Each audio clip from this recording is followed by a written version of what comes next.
¿Qué tal? Buen día, ¿cómo les va? Bienvenidos al Defensor, este programa dedicado exclusivamente a información para vos que estás del otro lado, que sos jubilado, o que estás próximo a jubilarte, o que tenés parientes jubilados. Es un programa para toda la familia, con informaciones bastante importantes. Te venía diciendo las semanas pasadas que no pasaba mucho respecto de los jubilados, y ahora sí está pasando. Esta semana fue una semana bastante movida para el jubilado. Lo primero que tengo que decirte es que tengo que decepcionarte porque en todos los medios salió que los jubilados iban a recibir un bono de 900 pesos y esto es mentira. Esto es mentira, lo vamos a ir desarrollando en el programa. Lo importante es que vos tenés que saber que esto no es así, porque parece que no hay calidad de anuncios, no tenemos nada para decir a los jubilados, entonces lo que hacemos es decirle mentiras. Entonces no está muy bueno que vos estás del otro lado, que le dan plata a los privados, que le dan plata adelantada a la asignación universal por hijo, que le dan plata a los que trabajan en el Estado y a los jubilados nada. Bueno, la respuesta es que siguen sin ser nada y te lo vamos a desarrollar. Después, otro de los temas que tenemos, se confirmó el caso Calderare de la Sala 2, respecto de impuestos a las ganancias. Es un tema no menor. Ya hubo un fallo que era el caso García, que decía que los jubilados no tenían que pagar impuestos a las ganancias, pero esto estaba atado a unas cuestiones de vulnerabilidad. Bueno, finalmente la Corte tiene la posibilidad de a través del artículo 280 del Código de Procedimiento, desestimar in limine una pretensión de un recurso extraordinario de que vaya un caso a la Corte, y este es el caso, este caso Calderare, que no hacía ningún tipo de mención sobre la vulnerabilidad, con lo cual decía simplemente que los jubilados no tienen que pagar impuesto a las ganancias. Este es otro tema que vamos a desarrollar. Después, tenemos un tema que también es otro fallo de la Corte importante, que tiene que ver con vos que sos policía, vos que trabajás en el Estado, vos que trabajás en la Gendarmería, en el servicio penitenciario, en el Ejército. Bueno, hay mucha gente que trabaja en el Estado y se encuentran lamentablemente en una situación de precarización laboral. ¿Por qué es esto? Porque cobran un poco en blanco y un poco en negro. Esto te lo traduzco entre sumas remunerativas y no remunerativas. Todo lo que no es no remunerativo termina siendo algo que no debiera pasar en el Estado, porque debiera ser el ejemplo. Entonces, salió un fallo donde la Corte dice claramente que se deben tomar los remunerativos y los no remunerativos para la consideración del haber inicial. También vamos a desarrollar este tema acá. Después, hay lujos que uno se quiere dar también en los programas que uno maneja, y lo tenemos a Christian Fuchtel, el doctor, ¿no? El doctor que operó a Cristina Kirchner, que nos va a develar muchas cuestiones respecto a los jubilados, cómo tienen que cuidarse y demás, con sus dolores de espalda y demás. Así que lo vamos a tener acá en el programa, ya lo tenemos acá en visita. Así que ¿cómo arrancamos? Arrancamos con un último momento, vamos.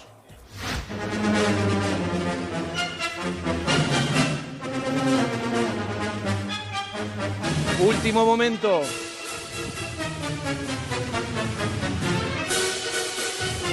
PAMI suspendió la provisión de bolsas de colostomías y pañales para los jubilados. Arrancamos con todo.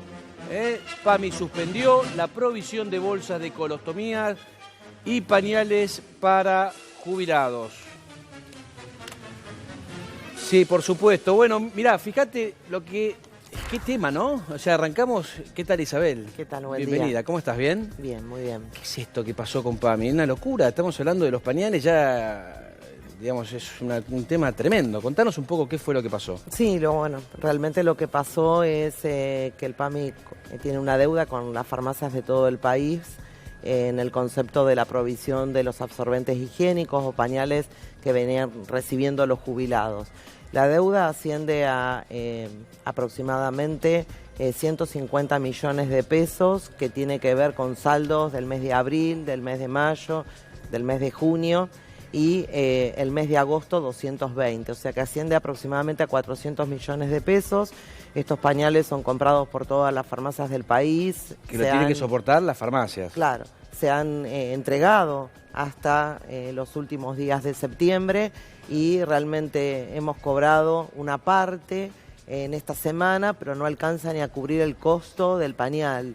Eso hizo que, a raíz de esta situación se haya suspendido la provisión a nivel de todo el país y claramente no tenemos una fecha concreta de cobro. O sea, pensá, Adrián, que la farmacia también es una pyme, ¿sí?, que no puede comprar, digamos, los insumos o los medicamentos o los pañales y esperar, digamos, estos plazos. Tampoco tenemos una capacidad para darnos vuelta e ir a buscar un crédito a las tasas que están Pero concretamente, habiendo. si va un jubilado hoy a comprar pañales, ¿qué pasa? Lamentablemente no podemos, digamos, dar la provisión porque no pudimos reponer los stocks que tenemos en las farmacias debido a este no pago por parte del instituto y la incapacidad financiera que tiene la farmacia, como te digo, de salir a buscar un crédito para seguir comprando y seguir la rueda.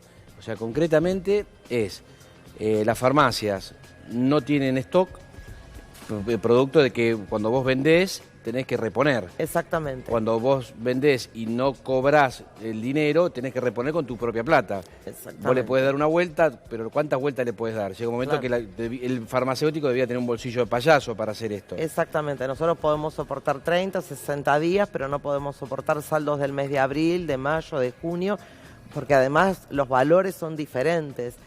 Porque hay otra cuestión también, lo que nosotros vayamos a cobrar de los saldos pendientes del mes de abril, mayo, junio o julio, que pagó algo esta semana, pero faltaron 77 millones de pesos, esos son a valores históricos, al valor que valía el pañal. Sí, claro. Antes de agosto, que no es el mismo. O sea que vos vendés 2 pañales y comprás uno. Exactamente. Un desastre. ¿Y qué es el tema de las bolsas? Explícanos un poquito. Las bolsas de colostomía son para aquellos pacientes que lamentablemente son operados y tienen que hacer un ano contra natura. Esa bolsita que se pone en el costado, ¿no? Claro. Utilizan bolsas, la licitación, el contrato estaba en toda la red de farmacias del país.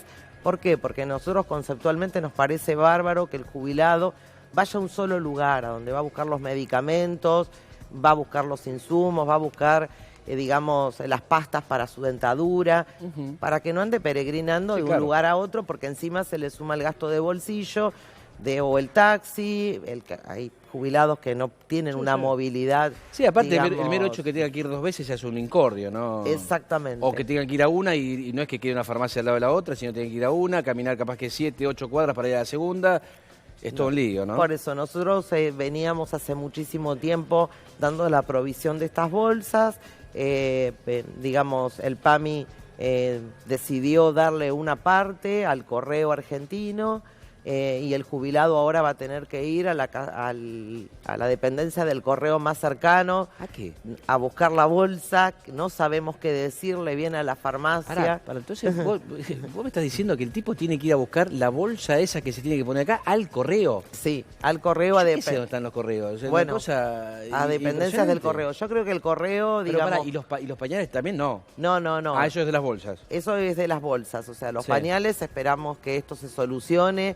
¿Y qué te dicen en el PAMI respecto de y esto? realmente nosotros estamos desconcertados porque cuando habíamos hablado hace un mes atrás dijeron que todo iba a continuar igual, informamos a todas las farmacias del país que sigan con el mismo mecanismo, que sigan recibiendo a los jubilados, que le tomen el pedido de la bolsa correspondiente, porque además de eso, Adrián, no es entregarle la bolsa. El paciente que está ostomizado recibe un consejo de cómo colocarla, de cómo higienizarse, porque esas bolsas o esa ostomía, digamos, no es algo natural y puede tener complicaciones. El farmacéutico, ¿sí? Toda la vida, cuando vos vas a comprar y vas siempre a la misma farmacia, es como que es con todo respeto y sin hacer lío, ¿no? Pero es como un segundo médico o un asistente médico que te viste que decís, che, ¿cómo tomo este? Y vos capaz que te olvidás y decís, mira, lo tenés que tomar de tal manera. Sí, nosotros somos parte del equipo de salud y colaboramos con la indicación médica para lo que es la adherencia al tratamiento, para tomarle la presión, para otros servicios que no tienen que ver la dispensa de medicamentos. Bueno, en el tema de ostomía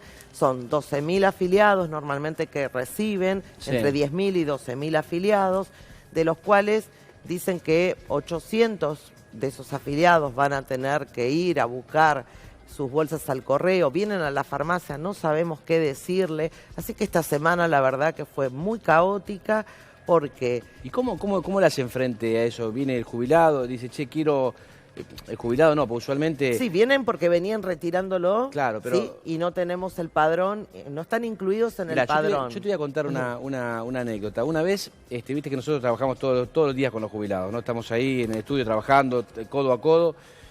Y bueno, a veces viene alguno que tiene un pañal, un problema de retención, lo que sea, y vos ves a las personas, a veces cuando viste tienen el derrame, o sea, viste que se les colma, qué sé yo, y ves que es como que se humillan, digamos, una situación humillante para un tipo más grande o una mujer más grande que pasar por eso. A veces es temporario, a veces no.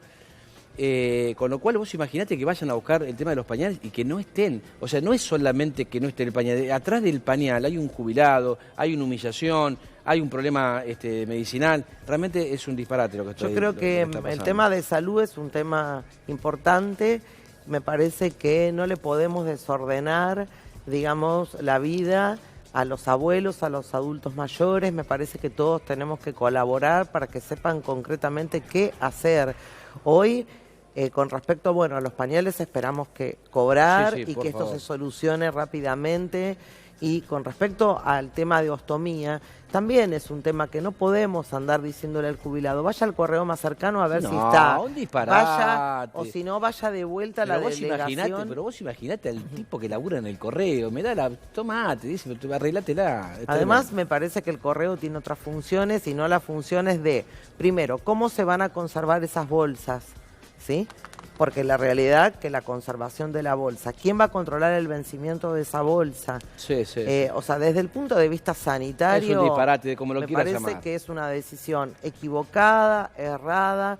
Nosotros manifestamos siempre, digamos, estar a disposición de los jubilados realmente para la farmacia. Sí, por aparte ustedes hacen muchas promociones, que a veces la gente no lo sabe, pero ustedes hacen promociones de remedios que no están cubiertos por el PAMI. O sea, tienen descuentos especiales para...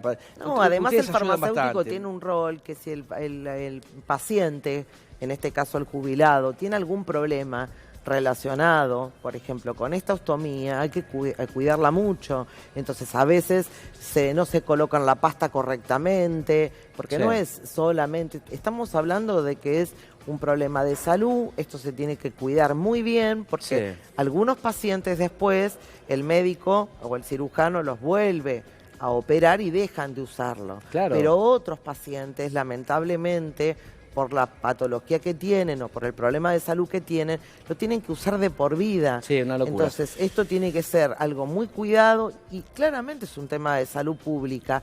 Yo entiendo que el correo puede tener una función importante en el país, pero no para entregar medicamentos, para atender a pacientes que tienen problemas de salud y mucho menos a los jubilados. Al jubilado hay que solucionarle y facilitarle las cosas, no ponerle o cambiarle permanentemente cuestiones que hagan que empiezan a dar vuelta y en la desesperación, porque además, Adrián, son bolsas que son caras. Sí, claro. Nosotros las recibimos y se las dispensamos al paciente, pero son muy caras. El paciente de PAMI no las puede pagar, son bolsas que son importadas. Tremendo. ¿Sí?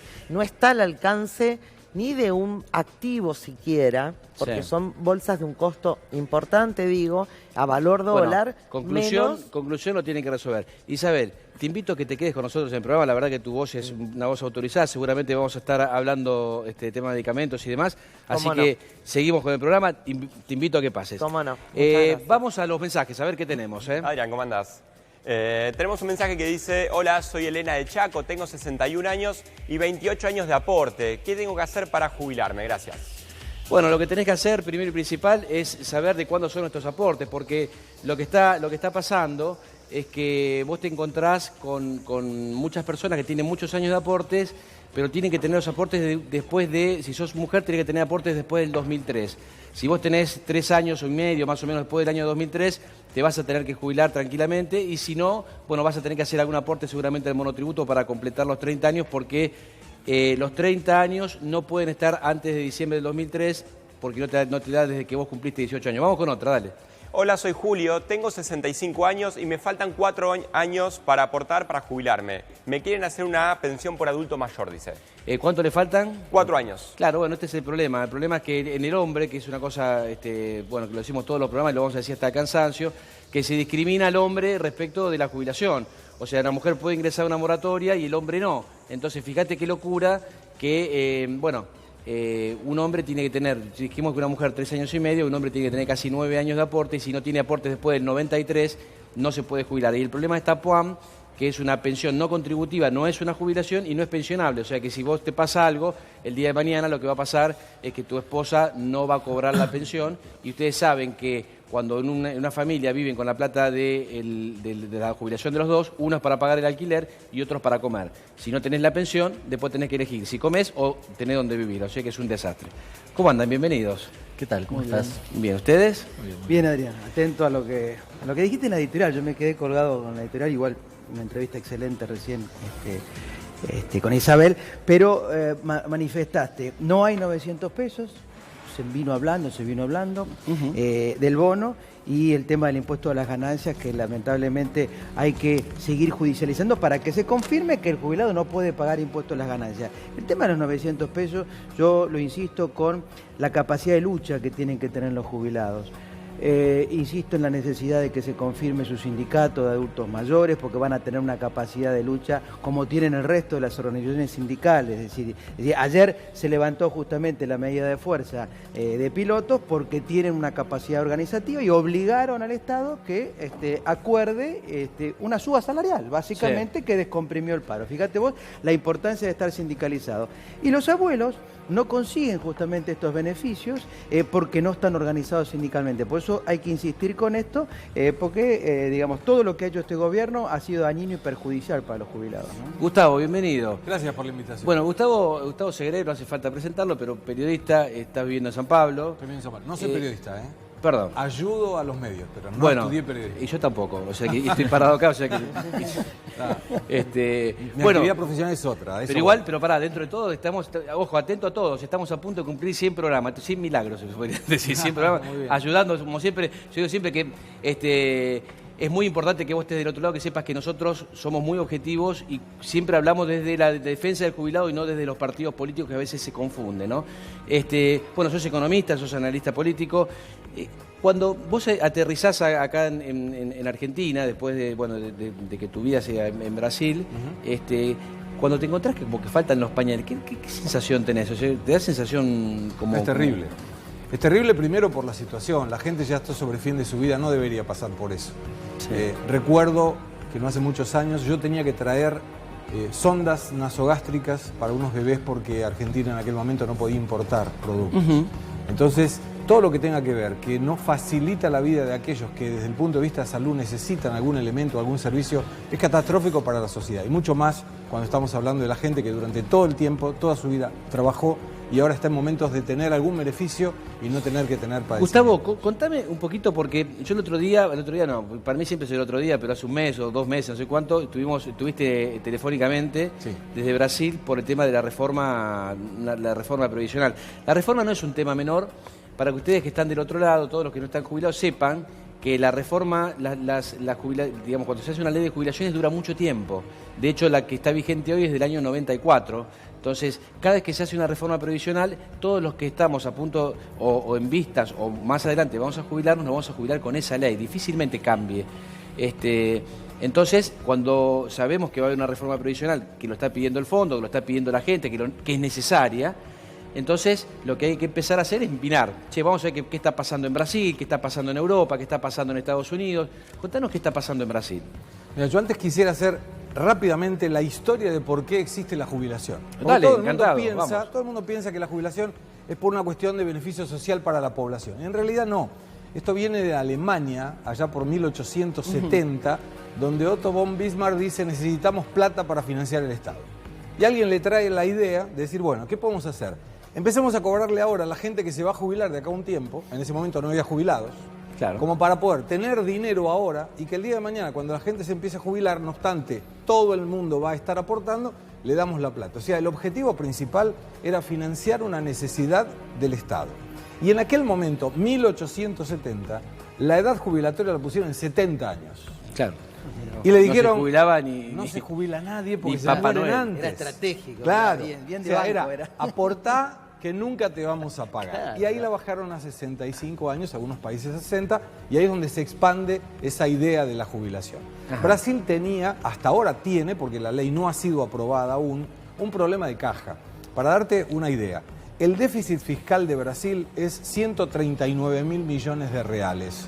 Serían unos 30.000 millones de dólares, un poco menos. El problema es que el déficit previsional es 3 veces eso. Todos los años hay necesidad de tomar deuda para pagarle a los jubilados. Lo que generaba que la deuda brasilera estuviera creciendo en función de ese déficit sobre todo y no en relación al déficit fiscal, que es lo que el Estado recauda versus lo que el Estado gasta. Cuando uno proyectaba en el año 2023 el sistema previsional brasileño iba a entrar en colapso. Esto quiere decir que no iba a haber más recursos para pagarle a los jubilados. Bueno, también aclará a qué edad se jubila, porque también, viste, cuando uno dice, yo soy pro derecho, obviamente, pero para el que no aportaba es un lío, pero para el que aporta era todo ventaja. En Brasil vos te jubilás muy jovencito. Muy joven. Inclusive el promedio es 53 años las mujeres, 56 años los claro, hombres. O sea, fíjate, estamos hablando... Claro. Y podés llegar hasta los 52 a jubilarte porque es una suma de puntos que es... Aportes edad. Más edad y tenés que llegar a 85, creo, claro.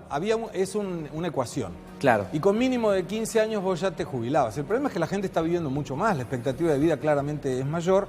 Entonces, si alguien aportaba 15 años y retiraba 30... Perdóname, ¿y cuando vos te jubilás en Brasil podés seguir trabajando o podés seguir trabajando. Ah, o sea que... Sí, podés seguir 53, Sí, podés seguir trabajando. Mirá. Y hay la única diferencia es el aporte. O sea, vos debés resignar algunos aportes en función de estar cobrando la jubilación. Sí. Pero de cualquier manera, el punto mayor era que en este momento la deuda pública y privada brasilera estaba en el 76% del Producto Interno Bruto. Si no se hacía la ley de la reforma previsional, esto iba a superar el 100%. Y esto generaría un problema muy serio para la financiación brasilera.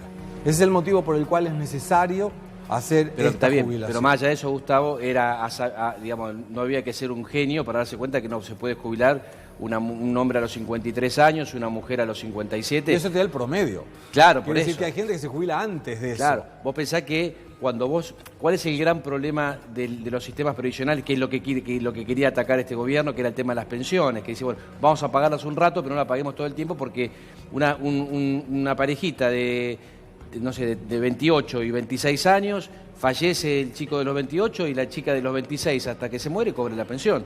Claro. Entonces, está bien que sea así, pues es un sistema de contingencia y seguridad social, no es solamente una cuestión económica, ¿no?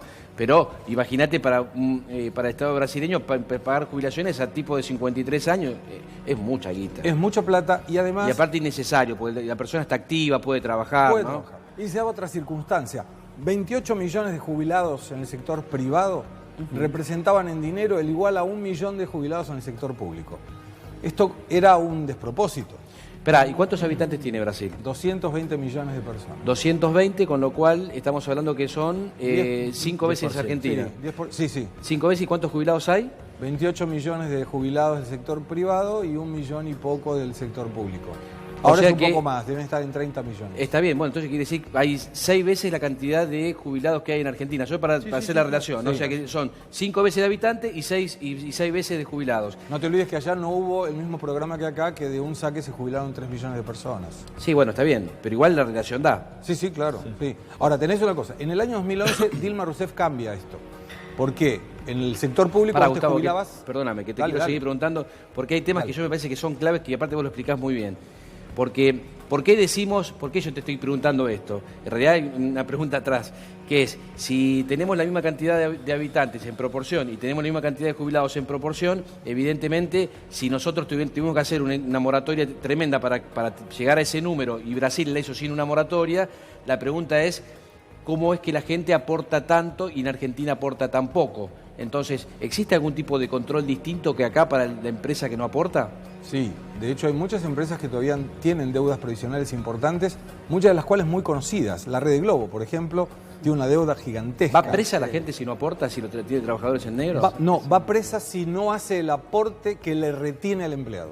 Ahí sí va presa. Claro. Ahí va preso Acá porque es una también. apropiación indébita. Acá no. Claro. Sí, sí, Acá acá no. Debería. La ley penal tributaria sí establece un tope de retención sobre el que si vos te retenés más de determinada plata que no aportás, vas preso también. bien, pero Tiene condena penal. O Está bien. deberías. Claro. Debería. Yo Deberías. no conozco uno que esté preso por Bueno, eso. bien, la ley lo dice. Solamente- El dueño de hoy, el dueño de Sí, C5, Cristóbal López, claro. Cristóbal López retuvo plata, no para Sí, jubilación, no era de aporte. digamos, no era de aporte, pero retuvo, digamos, tasas tributarias Allá es un públicas crimen grave eso. y fue- Claro, eso es lo fue que preso digo, por eso. porque grave. el tema de la importancia de entender que no es un tema menor que a vos te retengan la plata, o sea, que a vos te den un recibo de sueldo, que atrás no haya un aporte, que no haya una contribución. Claro. Es tremendo para el empleado, es tremendo para el país, es tremendo para el jubilado, para los futuros jubilados. Y parece que el control estatal es como que es muy polite, ¿viste? Muy No, tranquilo. allá es trabajo- fácil de controlar. El trabajo en negro, ¿cuánto se estima en Brasil? La economía informal llegó a ser del 50%. Hoy es menor porque hay Están todos presos, facturas electrónicas que te permiten controlar perfectamente eso.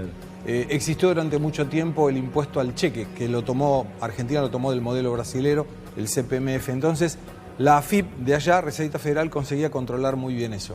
Hoy los aportes que una empresa hace es una parte lo paga la empresa, 27%, y otra parte se lo descuenta al empleado, que es el 20%. El control es muy estricto. 27%. 27%. El control es muy estricto al punto que, por ejemplo, cuando yo le presto servicios a una empresa, le tengo que mandar todos los meses mi comprobante de aporte jubilatorio de los empleados que yo tengo. Ajá. Porque si yo le presto un servicio a Sos través de una corresponsable. persona que coloco en el lugar de la empresa, él es corresponsable con el pago. Mirá. Entonces, es una forma de tener control, por supuesto. Y contá bien Acá algunos cuál se es me la olvidaron. reforma que se viene. O sea, hoy estamos diciendo que vos tenés que sumar puntos entre edad y aportes. Sí. Tienen la misma cantidad de jubilados en proporción que nosotros, sin moratorias. Y contá qué es lo que se viene en Brasil, qué es lo que cambia. Hoy te jubilás con 52 años o 53, el hombre que podría Promedio. llegar. La mujer creo que podría llegar más o menos, más o menos Es igual. 53 y 56. 53 Claro. la mujer, 56. ¿Qué es lo que se viene en Brasil?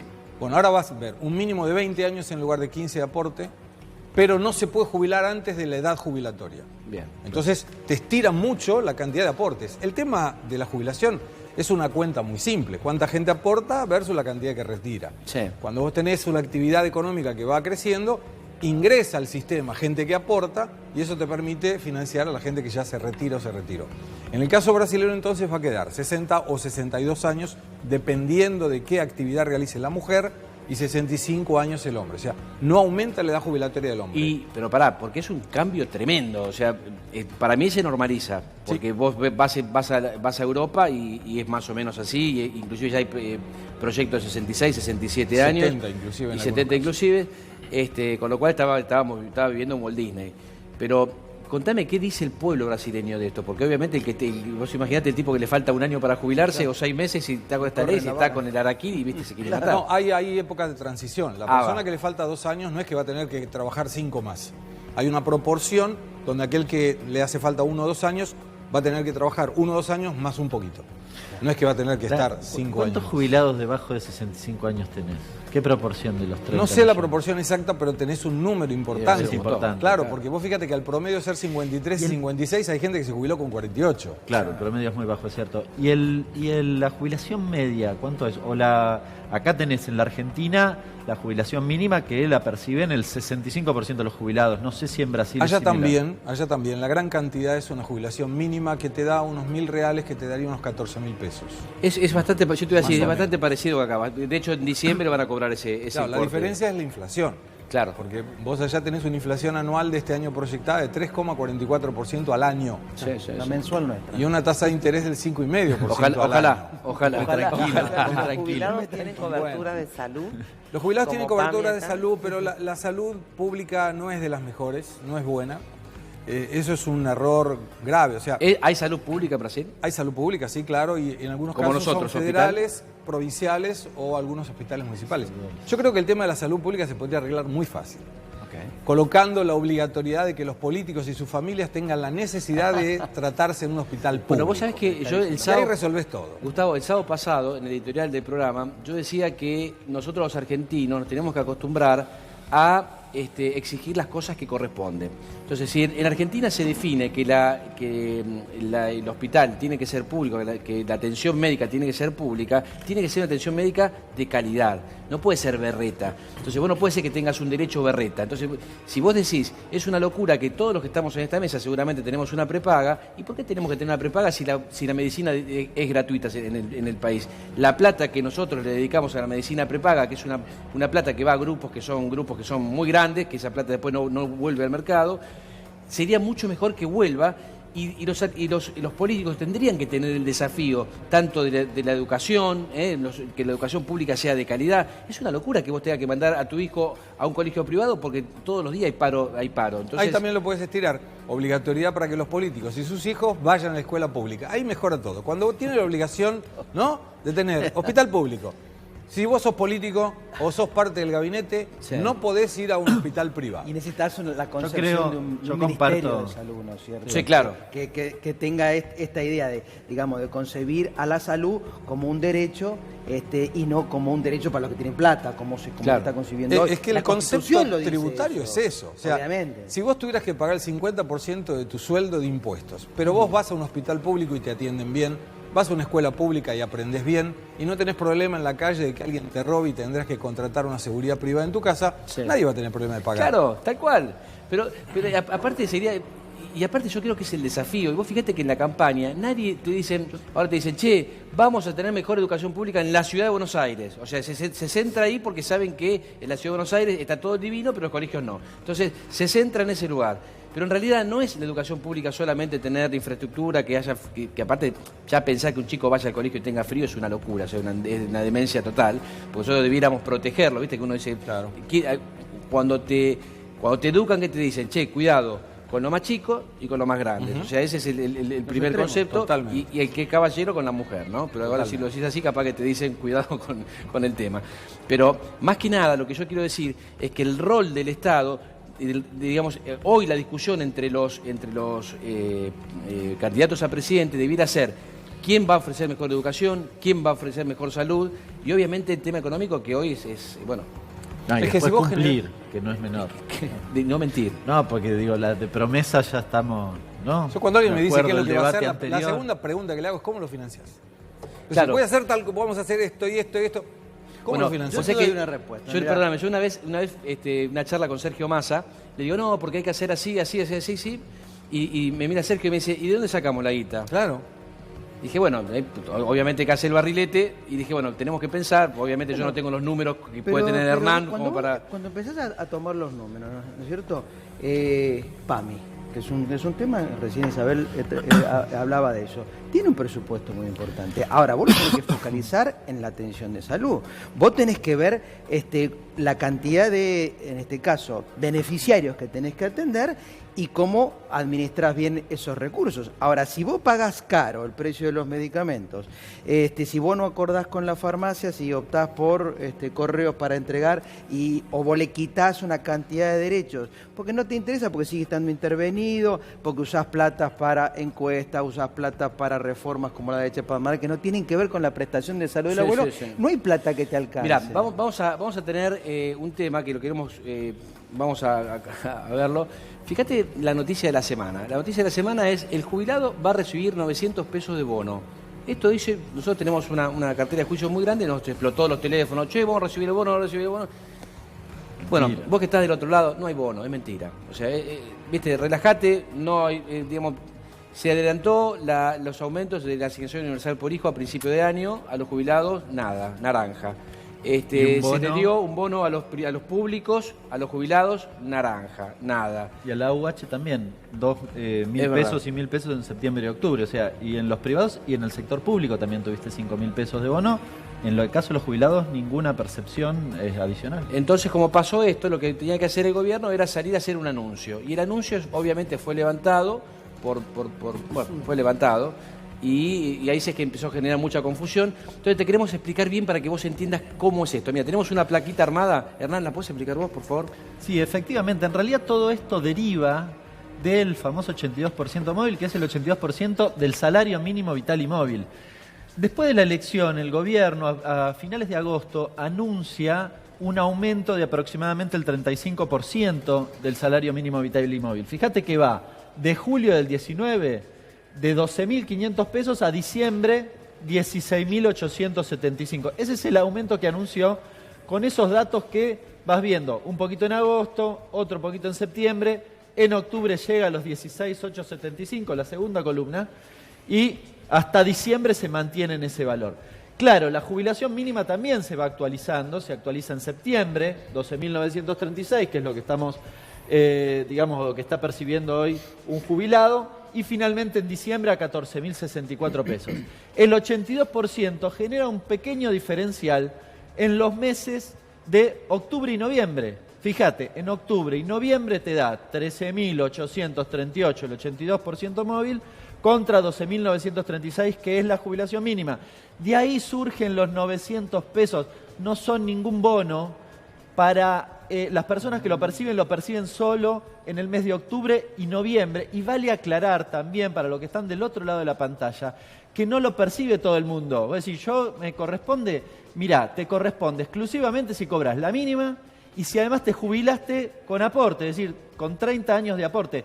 No moratoria. El que se jubiló por moratoria y cobra la mínima no percibe estos 900 pesos. En diciembre se acabó. Con el aumento de la jubilación mínima, ya el 82% móvil no supera justamente la jubilación mínima, con lo cual volvemos a foja cero y esos 900 pesos dejan de existir. Octubre y noviembre, mis cálculos, también ha habido datos para mí confusos, dice que alcanza a 1 millón de personas. Lo acabo de chequear por enésima vez.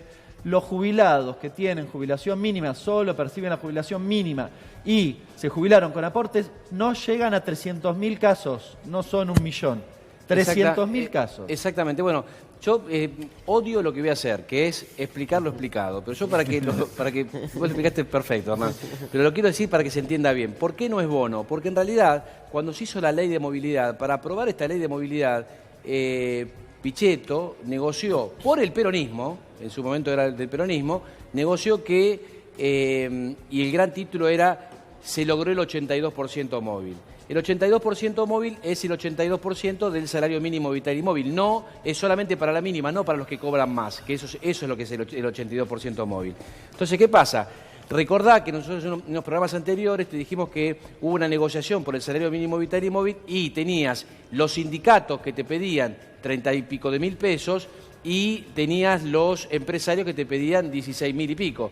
Con lo cual, bueno, el salario mínimo vital y móvil, fíjate que está hoy en 16.875. O sea que tampoco te cubre, pero ni de casualidad, lo que es a un empleado, porque yo digo siempre, lo peor que le puede haber a un país es que haya un empleado, digamos, una persona que trabaja que no llega a fin de mes. Y con esta guita no llegas a fin de mes.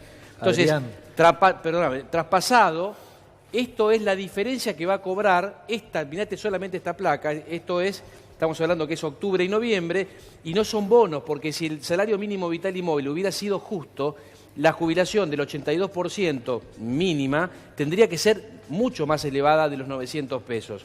Entonces, también tenés que tener en cuenta que de acá en adelante tampoco lo va a percibir las personas que hicieron 30 años de aportes. O sea, hacer 30 años de aporte y que tengas una jubilación de 12.940 es un papelón. Y más papelón, bueno, siempre en toda ayuda, es que le den 900 pesos más premiando a una persona que aportó toda la vida contra una que no tuvo la suerte de hacerlo. Así que, bueno, esto me parece que es contundente. Dos cuestiones. ¿No? Primero, 16.875, la canasta básica total para una familia, una pareja y 2 hijos está en 33.500 pesos. O sea, estás en la mitad de la canasta para no ser considerado pobre, al menos por ingresos.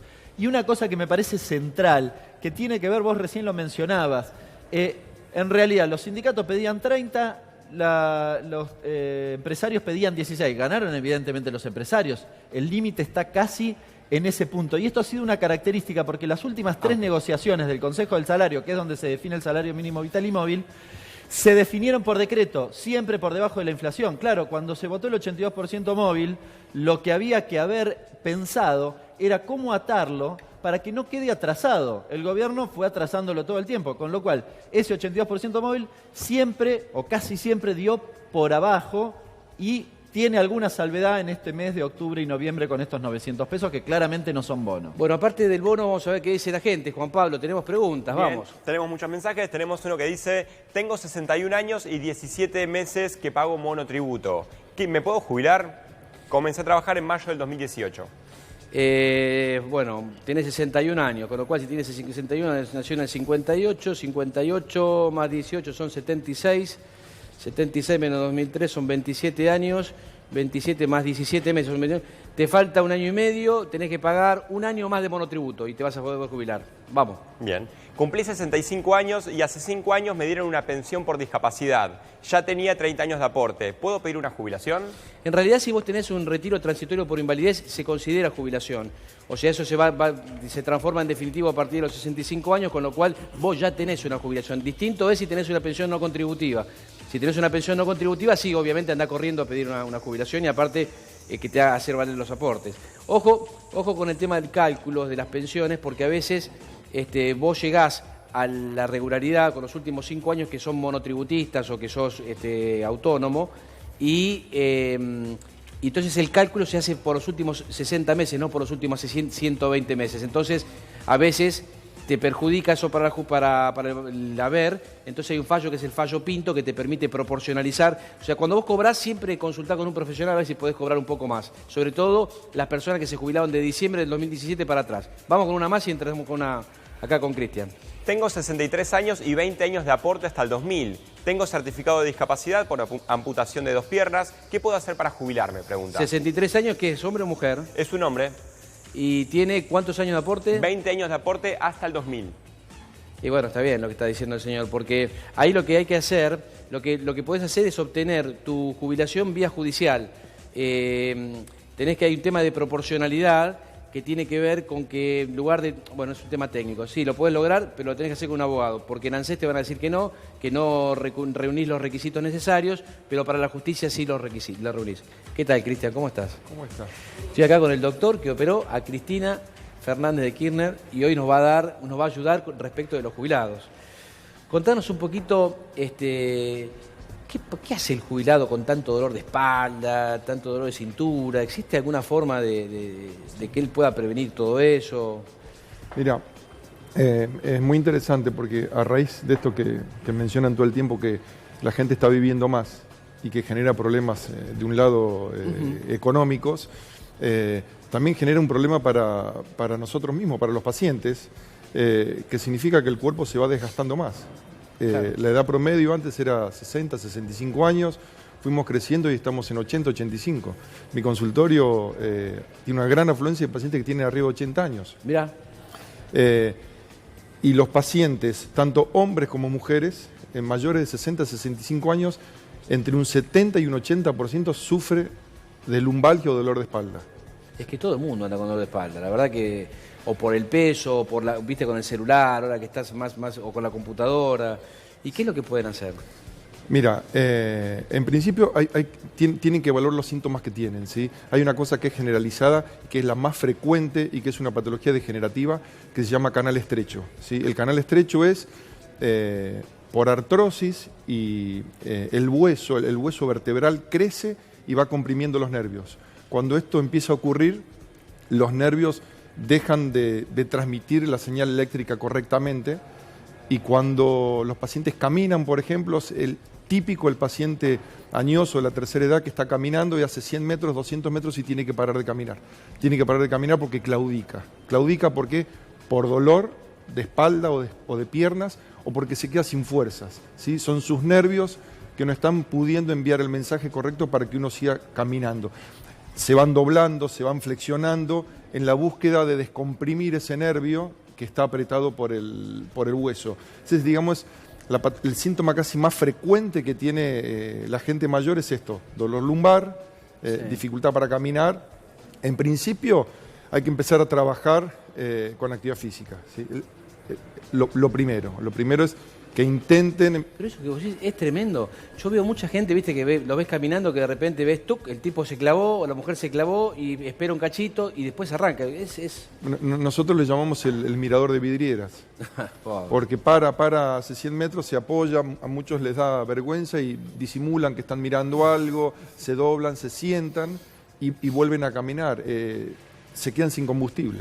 Y el tema de las piernas, digamos, esto está relacionado con las piernas. Absolutamente, los nervios que van dentro de la columna son los que van a las piernas, el nervio ciático, ¿sí? Y es el que se comprime y el paciente tiene ardor, le queman las piernas, siente que se le vencen las piernas, y es por una cuestión que están los nervios comprimidos. Y esto en realidad tiene que ver con una cuestión evolutiva. Nuestros antepasados durante mucho tiempo caminaron en 4 patas. Sí. ¿Sí? Y la carga del cuerpo se distribuía de una manera diferente, se distribuía sobre 4 patas y no sobre 2 como estamos hoy. Entonces toda la fuerza de gravedad y todo nuestro peso pasa por el medio de la columna y la columna se defiende. ¿Y cómo se defiende? Tratando de hacerse más fuerte, y cuando se hace más fuerte genera más hueso y comprime los nervios. Cristian, hablabas de la prevención. ¿Qué es lo que, digamos, es importante? ¿Qué es importante? Porque, viste, ahí que la gente, la edad le llega, los dolores aparecen. Un amigo decía, cuando vos después de los 40, el día que no te duele nada es porque estás muerto. O sea, siempre te levantás y te duele algo, te duele las piernas, te duele la espalda, te duele los brazos. Eso es real, ¿sí? Que uno espere después de los 65, 70 años no tener dolores es casi utópico, ¿sí? Una cosa es que uno tenga un dolor que le permita tener una calidad de vida razonable, otra cosa es que uno tenga un dolor que su calidad de vida sea insoportable. Ahí es donde hay que trabajar, se trabaja desde la prevención con la higiene, digamos, del cuerpo del paciente. ¿Qué tiene que hacer el paciente? Primero tiene que estar en movimiento, primero tiene que tener un seguimiento clínico, ¿sí? De su médico de cabecera, si el paciente no es diabético, si no es hipertenso. Todos los factores de riesgo agregados pueden empeorar esta situación, si el paciente fuma, si el paciente está obeso. Entonces, tratar de tener una higiene de los factores de riesgo que son pasibles de prevención. Sí. En realidad nosotros sufrimos más de las cosas que podemos prevenir que de las cosas que no podemos prevenir. ¿Me explico? Sí, ¿y qué es lo que más, digamos, cuáles son las consultas que más recibís en tu consultorio de la gente de la tercera edad? Dolor de cintura y dificultad para caminar, empiezan a ponerse en movimiento.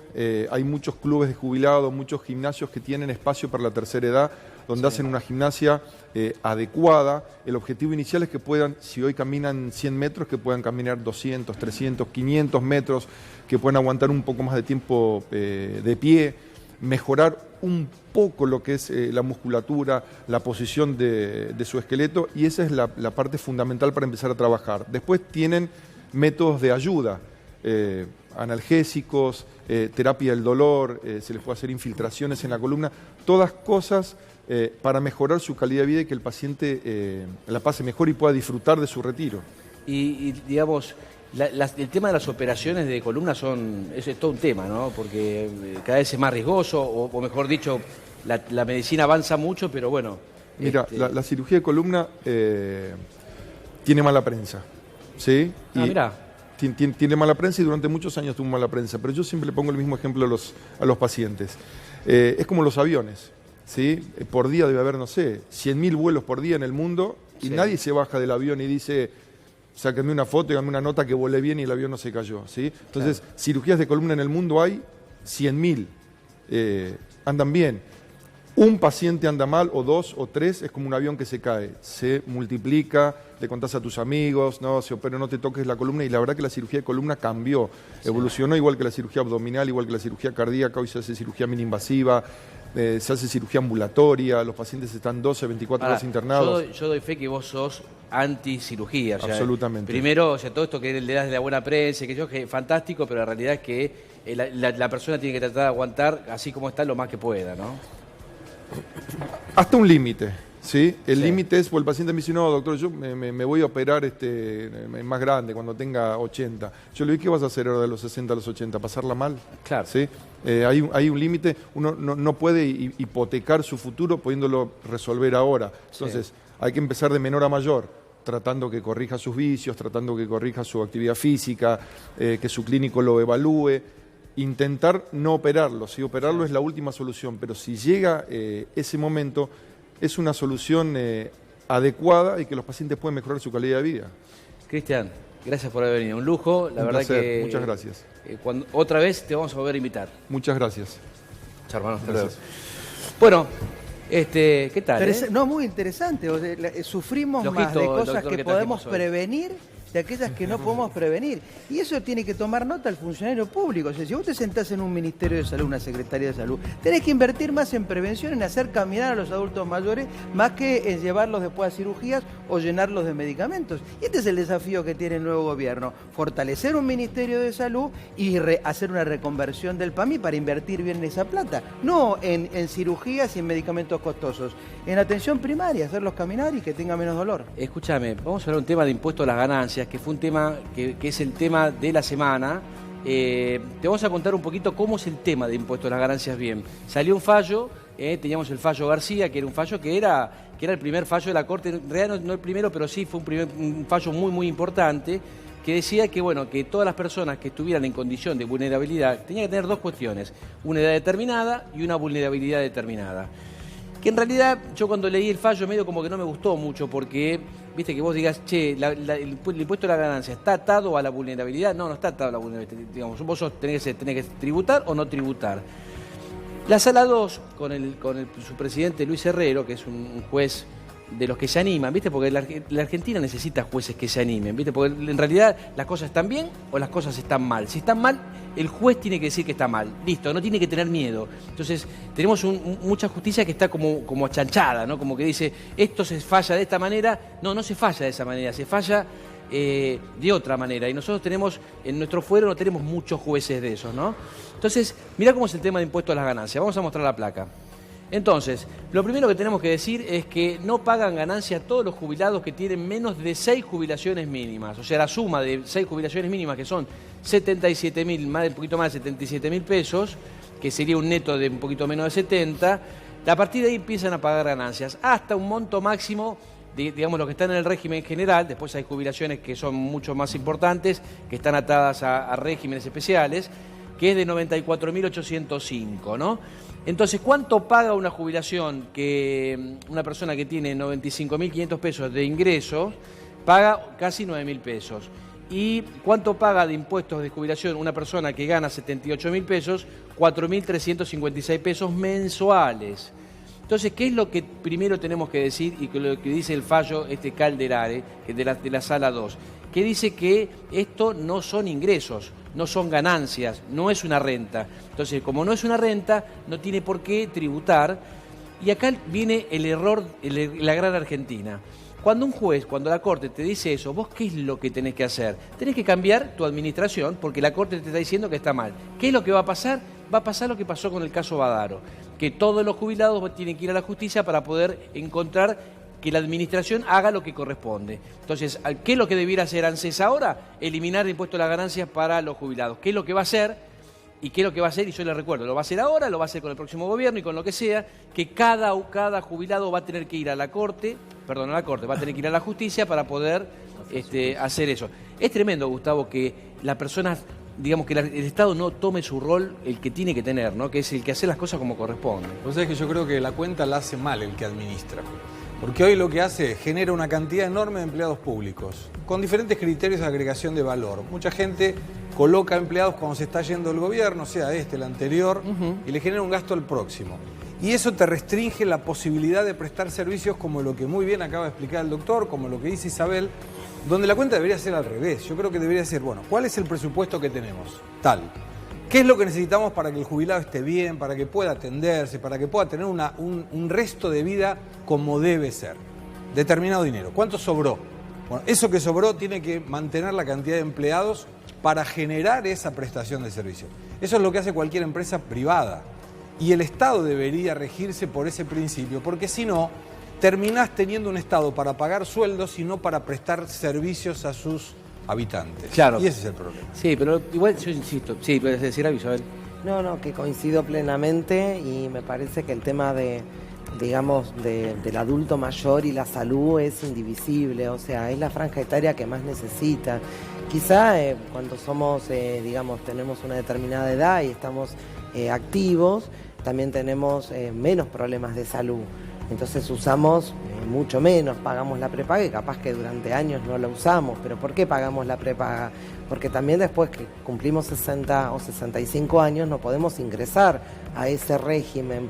Eso explicarlo bien porque es importante, no es un tema menor. Claro, o sea, generalmente, digamos, cuando somos activos, como no tenemos, bueno, la cantidad suficiente de hospitales como para podernos atender todos, la gran mayoría tenemos o la obra social que nos da, o digamos el trabajo que tenemos, o vamos a pagar una prepaga. Pero muchas veces pagamos la prepaga sin usarlo. Claro. ¿Sí?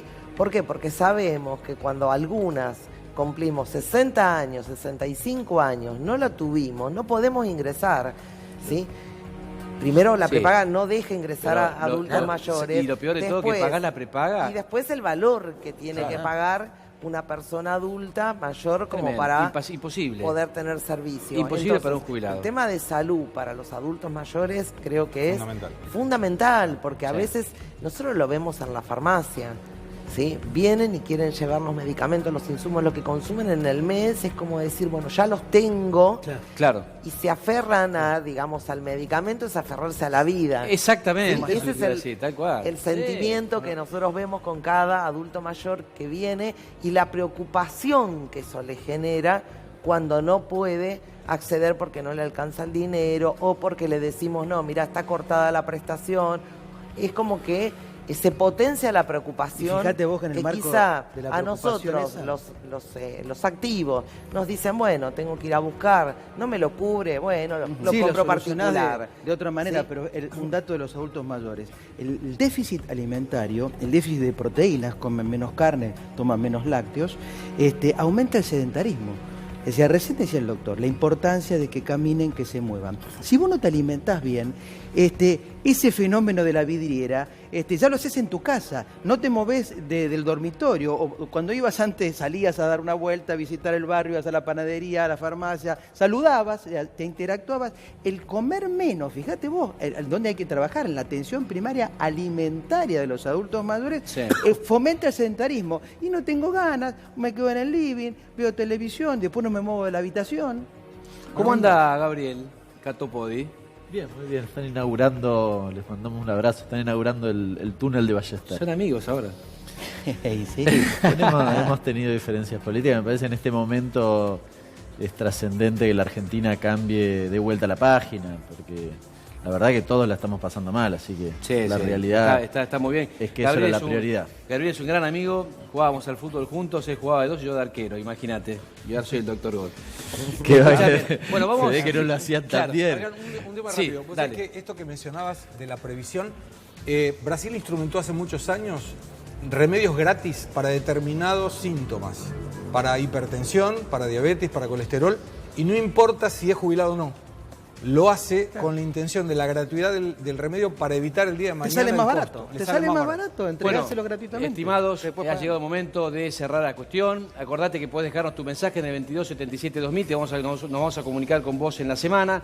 Acordate ahora, no esperes un minuto más, agarrate el teléfono, llama a tu mamá, llama a tu papá, llama a la persona que te crió, llama a tu tío, a tu tía. Es clave que le hagamos una contención social a los adultos mayores. Y acordate que siempre, los sábados a las 11 de la mañana, nosotros estamos acá para defenderte y para informarte sobre todas las novedades para los jubilados. Nos vemos el sábado que viene. Chao.